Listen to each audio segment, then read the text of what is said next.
पाजी, good evening to all of you. कैसे हो आप सब लोग। कंपार्टमेंट का पेपर है जिन बच्चों का, और जो अभी रीचेकिंग रिवोल्यूशन के रिजल्ट की वजह से परेशान है, दोनों का दिमाग खराब है ना, क्योंकि कंपार्टमेंट का पेपर है मैम, हमें बहुत ज़्यादा डर लग रहा है, पता नहीं किस टाइप का पेपर आएगा और किस टाइप के क्वेश्चंस आएंगे, लेवल विल बी ओके और नॉट, और एग्जाम विल बी हार्ड और ईजी। तो बहुत सारे क्वेश्चन दिमाग में चल रहे हैं ना।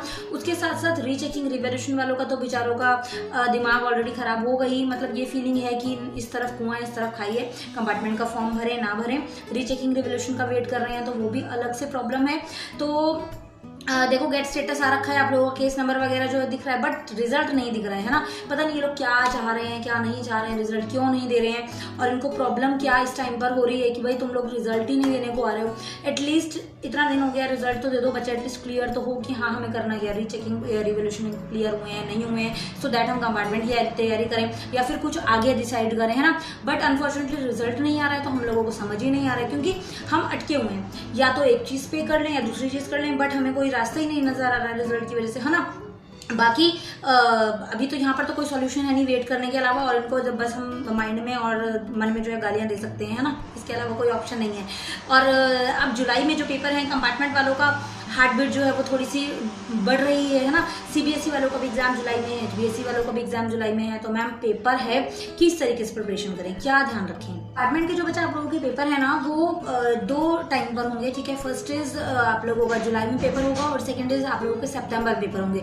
वो आपके फॉर्म्स की क्राइटेरिया के ऊपर डिपेंड है कि आप लोगों ने फॉर्म जो है वो किस टाइम का भरा है, ठीक है। क्योंकि आधों के तो जुलाई में पेपर हो रहे हैं, आधों के सितंबर वाला टाइम है, तो आपके कौन सा फॉर्म फिल हुआ आई डोंट नो। सो आप लोगों को उसका ध्यान रखना है, ठीक है। जुलाई में जिनके एग्जाम्स होने हैं उनको मैंने आप लोगों को ऑलरेडी बताया ही कि हार्ड नहीं है, ठीक है। आप लोग समझ रहे हो कि बहुत ज़्यादा मैम हार्ड है, प्रिपरेशन कैसे करें और किस तरीके से दिमाग की खपाई हो रही है। देख रहे हो ना, मेरे बुक्स देख रहे हो, और अगर आप एक बुक देखो, इसके अंदर जो है इसके अंदर जो है ये मेरा एक सब्जेक्ट है, और ये जस्ट जो है वो 5 चैप्टर्स हैं। 5 चैप्टर्स के नोट्स अभी मैंने निकाले नहीं है, और मेरा अगले हफ्ते पेपर है कहने को।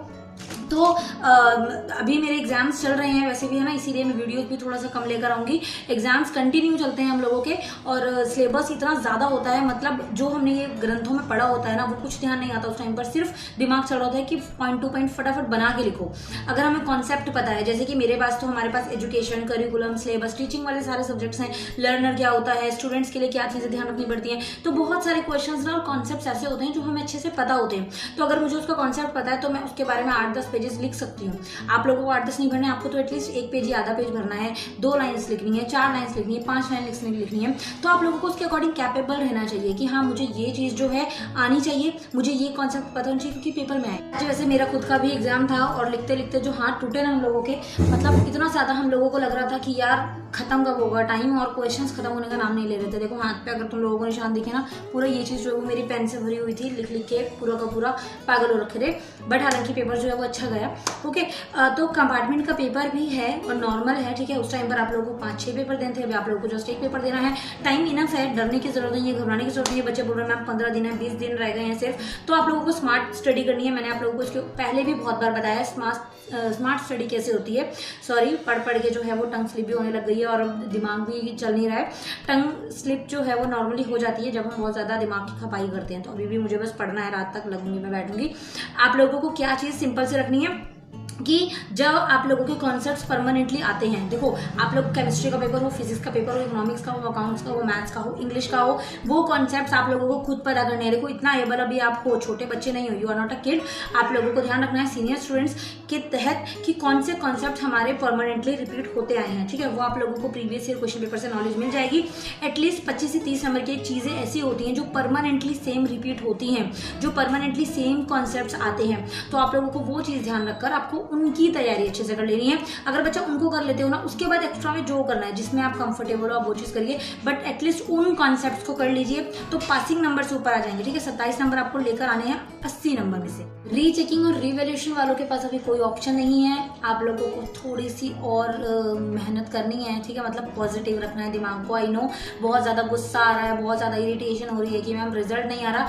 कॉमेंट्स में आप लोगों को देखती रहती हूँ, हालांकि मेरे पास खुद ही जवाब नहीं होता यार, तो मैं आप लोगों को क्या जवाब दूँ। मुझे मुझे खुद देख के इरिटेशन होती है और मन करता है बस कि बोर्ड पर जाकर एक बम फेंक कर आ जाए हम, है ना। रिजल्ट नहीं दे रहे हैं, कंपार्टमेंट की तैयारी कर लें, इस तरफ जाएं उस तरफ जाएं, मतलब कंफ्यूज कर रखा है इन लोगों ने। और कहीं ना कहीं कंफ्यूज होने वाली चीज़ ही है ना, एक प्रोसेस नहीं है परमानेंटली।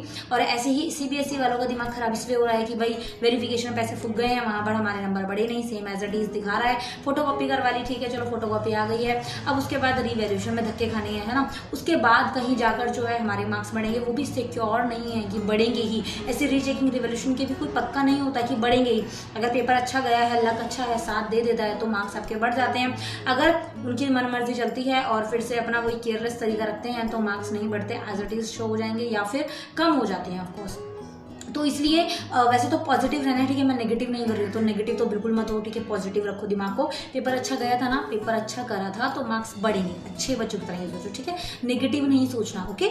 और पॉजिटिव रखो दिमाग को। मेरे खुद के पेपर चल रहे हैं, मेरा दिमाग भी बहुत खराब रहता है अभी, बट बस पेपर अच्छे जाएं, अपनी ब्लेसिंग्स और अपने आशीर्वाद मुझे भर भर के दे दो, ठीक है, अच्छी परसेंटेज बने। और चैनल पर बने रहो, पॉजिटिव रहो, मोटिवेट रहो। नेक्स्ट वीडियो में मिलूंगी।